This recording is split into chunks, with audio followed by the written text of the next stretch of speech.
يا أيها النبي إذا جاءك المؤمنات يبايعنك على ألا يشركن بالله شيئا ولا يسرقن ولا يزنين ولا يقتلن أولادهن ولا يأتين ببهتان يفترينه بين أيديهن وأرجلهن ولا يعصينك في معروف فبايعهن واستغفر لهن الله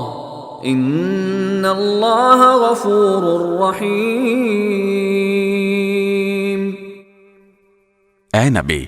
جب تمہارے پاس مسلمان عورتیں اس بات پر بیعت کرنے کے لیے آئیں کہ وہ اللہ کے ساتھ کسی بھی چیز کو شریک نہیں مانیں گی اور چوری نہیں کریں گی اور زنا نہیں کریں گی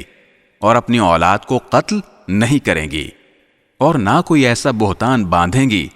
جو انہوں نے اپنے ہاتھوں اور پاؤں کے درمیان گھڑ لیا ہو، اور نہ کسی بھلے کام میں تمہاری نافرمانی کریں گی، تو تم ان کو بیعت کر لیا کرو اور ان کے حق میں اللہ سے مغفرت کی دعا کیا کرو، یقیناً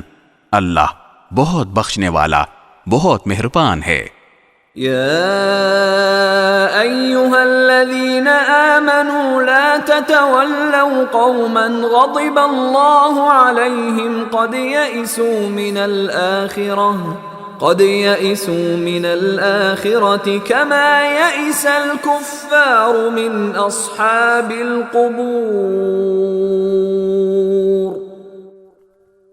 اے ایمان والو، ان لوگوں کو دوست نہ بناؤ جن پر اللہ نے غضب فرمایا ہے، وہ آخرت سے اسی طرح مایوس ہو چکے ہیں جیسے کافر لوگ قبروں میں مدفون لوگوں سے مایوس ہیں۔